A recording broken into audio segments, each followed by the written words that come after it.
Une signature soudaine, Johan Garcia à Barcelone. Dans l'un des développements les plus inattendus de la fenêtre de transfert estivale, le FC Barcelone est sur le point de finaliser la signature de Johan Garcia, le gardien de but de 24 ans qui s'est discrètement imposé comme l'un des meilleurs portiers d'Espagne. Après une saison exceptionnelle avec l'Espagnol de Barcelone, Garcia a attiré l'attention des plus grands clubs européens. Pourtant, c'est le FC Barcelone, rival local, qui semble avoir remporté la course pour s'attacher ses services. Autrefois considéré comme un simple remplaçant, Garcia a fait les gros titres cette saison en Liga grâce à une série de performances décisives.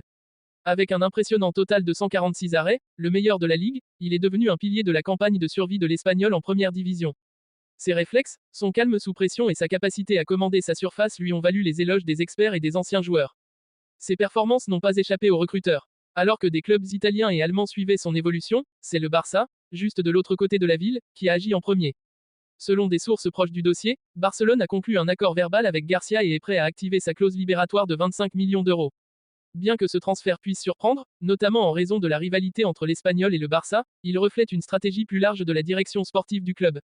Avec Marc-André Ter Stegen, âgé de 33 ans et ayant subi plusieurs opérations au genou, le club reconnaît l'importance d'une planification de succession. Iñaki Peña, actuellement gardien remplaçant vétéran et qui envisagerait soit une retraite, soit une dernière prolongation de contrat, complique encore davantage la situation des gardiens au club. Dans ce contexte, Johan Garcia n'est pas seulement une nouvelle recrue, il représente une solution à long terme. Cependant, le chemin immédiat de Garcia pourrait ne pas le mener directement sous les projecteurs du Camp Nou. En raison des restrictions financières et du besoin d'assurer un temps de jeu régulier, Barcelone envisage un prêt immédiat. Le principal candidat pour accueillir Garcia temporairement est le Valence Confer. Valence, qui a récemment vu son gardien titulaire Georgi Mamardashvili partir pour Liverpool, cherche un remplaçant capable d'ancrer sa défense.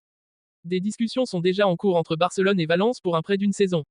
Sous la direction de l'entraîneur Carlos Corberán, Garcia serait attendu comme titulaire immédiat, un scénario idéal pour toutes les parties. Selon des sources proches du joueur, le gardien est ouvert à cette idée. Bien que le prestige de Barcelone soit indéniable, le jeune portier privilégie un temps de jeu régulier, surtout avec la perspective des qualifications pour l'Euro 2028 et d'autres opportunités en équipe nationale. Ce transfert vers le plus grand rival de la ville a laissé de nombreux supporters de l'Espagnol avec un sentiment de trahison. Garcia, produit de leur académie et favori des fans, était devenu un symbole de la résilience du club. L'entraîneur Manolo González, visiblement ému dans de récentes interviews, a commenté de manière vague mais révélatrice: « J'espère seulement que l'avenir vers lequel il se dirige est digne du gardien et de l'homme qu'il est devenu. » La décision de Garcia, bien que douloureuse pour les supporters de l'Espagnol, découle de son ambition d'atteindre les sommets du football. Après avoir aidé l'Espagnol à éviter la relégation, il cherche désormais à se tester parmi les meilleurs, et Barcelone lui offre cette opportunité, même si rien n'est garanti. Le profil de Garcia s'intègre parfaitement à la philosophie tactique de Hansi Flick, le nouvel entraîneur du Barça. Connu pour son goût pour les gardiens jouant au pied, doté d'une anticipation aiguisée et d'une intelligence tactique, Flick aurait donné son feu vert au transfert après avoir visionné plusieurs performances de Garcia. Sa distribution, son calme sous pression et sa présence vocale dans la surface correspondent aux caractéristiques recherchées pour le style de jeu en évolution du Barça. Il est significatif que Barcelone ait choisi Garcia plutôt que des noms internationaux plus prestigieux, un signe à la fois de prudence budgétaire et de confiance en son potentiel. Alors que la fenêtre de transfert se poursuit, ce mouvement pourrait être considéré comme l'un des plus intelligents de l'été, sécurisant un jeune talent avant que sa valeur marchande n'explose. Que Garcia devienne le successeur de Ter Stegen ou simplement une solution transitoire reste à voir. Ce qui est clair, c'est que Barcelone a posé un jalon pour l'avenir, et juste sous le nez de l'Espagnol, PSG menace le Barça et Laporta répond de manière choquante. Le Paris Saint-Germain fait de nouveau planer son ombre sur le FC Barcelone, ciblant l'une des étoiles montantes du club catalan dans une manœuvre qui pourrait raviver les tensions entre ces deux géants européens. Le joueur en question est Fermín López, un produit de la Masia qui a gravi les échelons, impressionnant fans et analystes par son mélange de finesse technique, d'intelligence tactique et d'énergie incessante. Malgré ses performances convaincantes lorsqu'on lui donne sa chance, le statut de Fermín sous la direction du nouvel entraîneur Hansi Flick reste incertain. Le milieu de terrain de 21 ans a principalement été utilisé comme option de rotation, souvent en sortant du banc ou dans des matchs de moindre importance.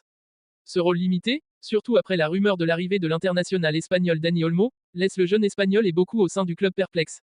Les qualités de Fermín en font un milieu de terrain moderne à tous égards, capable d'arriver tard dans la surface pour marquer, de contribuer à la construction du jeu et d'exercer une pression haute sur le terrain.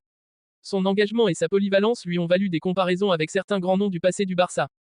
Pourtant, malgré ses qualités, il n'a pas obtenu une place régulière dans le 11 de départ. Ce manque de continuité devient une préoccupation tant pour le joueur que pour la direction du club. Des sources proches du joueur suggèrent que Fermín commence à s'interroger sur son avenir à Barcelone.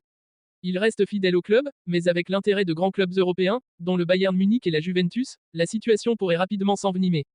Parmi les prétendants, le Paris Saint-Germain, désormais dirigé par l'ancien entraîneur du Barça Luis Enrique, se distingue. Ce dernier, qui connaît bien les capacités de Fermin pour l'avoir vu à l'œuvre en Espagne, pousserait fortement pour ce transfert. Le PSG préparerait une offre officielle d'environ 40 millions d'euros, avec 10 millions supplémentaires en bonus liés aux performances, dans le but de recruter un milieu de terrain dynamique pour leur reconstruction en cours. Mais la réponse de Barcelone a été catégorique. Le président Joan Laporta et le directeur sportif d'Eco ont clairement indiqué que Fermin n'était pas à vendre. Le club a pointé du doigt sa clause libératoire de 500 millions d'euros, un montant symbolique qui souligne l'engagement du club à protéger ses jeunes talents des convoitises des clubs plus riches. Les relations entre le PSG et Barcelone sont tendues depuis des années. Pour Laporta, vendre à Paris, surtout un joueur formé à l'académie, serait inacceptable. En interne, des discussions sont en cours sur la manière de mieux intégrer Fermin dans l'équipe première. Certains au sein du club estiment que ne pas lui donner un rôle plus central pourrait répéter les erreurs du passé. Alors que la fenêtre de transfert estivale approche, Barcelone se trouve à un carrefour. Équilibrer le développement à long terme avec les résultats à court terme sous un nouvel entraîneur sera crucial pour Fermin Lopez. Les semaines à venir pourraient définir non seulement son rôle au Barça, mais aussi s'il restera au club. La vraie question est maintenant de savoir si Hansi Flick ajustera ses plans pour donner une place à l'un des joueurs les plus prometteurs de l'effectif, ou s'il risque de le perdre au profit d'un rival continental direct. Christensen a deux options, accepter ou partir. Alors que la saison touche à sa fin, Andreas Christensen s'est discrètement frayé un chemin vers une nouvelle pertinence au FC Barcelone. Bien qu'il ne fasse pas souvent les gros titres, le défenseur danois a fait preuve de résilience et de constance lorsque cela comptait le plus. Après une campagne perturbée par plusieurs blessures, Christensen a réussi à réaffirmer son importance dans l'effectif, en particulier dans les dernières phases sous la direction du nouvel entraîneur Hansi Flick. L'arrivée de Flick a introduit une approche tactique plus exigeante, demandant aux défenseurs d'être à la fois physiquement affûtés et positionnellement intelligents. Christensen, malgré une disponibilité limitée plus tôt dans la saison, s'est rapidement et efficacement adapté à ces changements. Sa présence posée et sa polyvalence n'ont pas échappé à l'attention, lui valant une confiance croissante de la part du staff technique. Sous contrat jusqu'en 2026, l'avenir de Christensen reste incertain. Le club n'a pas encore entamé de négociations pour une prolongation, laissant la porte ouverte à un éventuel départ cet été. Ce manque de clarté fait de la prochaine fenêtre de transfert une période cruciale pour le joueur et le club. Financièrement, Barcelone reste dans une position précaire, et la direction sait que chaque mouvement doit équilibrer les besoins sportifs et les réalités économiques. Christensen, grâce à ses performances solides et sa polyvalence, est devenu un joueur d'intérêt sur le marché des transferts.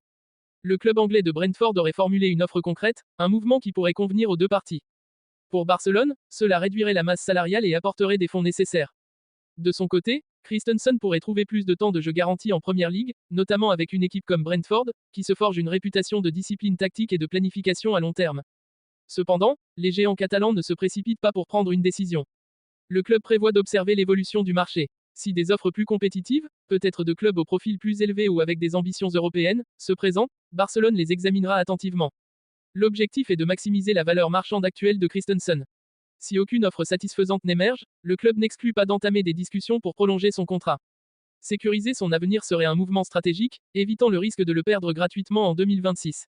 De plus, la confiance de Flick en ce défenseur suggère que le garder pourrait offrir à la fois une stabilité sportive et une profondeur tactique. Le profil de Christensen offre plus qu'une simple couverture défensive standard. Il est capable de jouer en défense centrale dans une défense à 4 ou à 3, et peut même évoluer comme milieu défensif si nécessaire. Cette polyvalence positionnelle ajoute une couche de flexibilité tactique très appréciée par Barcelone. En fin de compte, la décision revient à Christensen. Il doit peser l'opportunité d'un nouveau défi en Première Ligue contre la possibilité de devenir un pilier à long terme du projet de Flick à Barcelone. Les semaines à venir seront cruciales. Que le club choisisse de capitaliser sur son départ ou de s'engager à prolonger son séjour, une chose est claire, Andreas Christensen se trouve à un tournant qui pourrait façonner le prochain chapitre de sa carrière.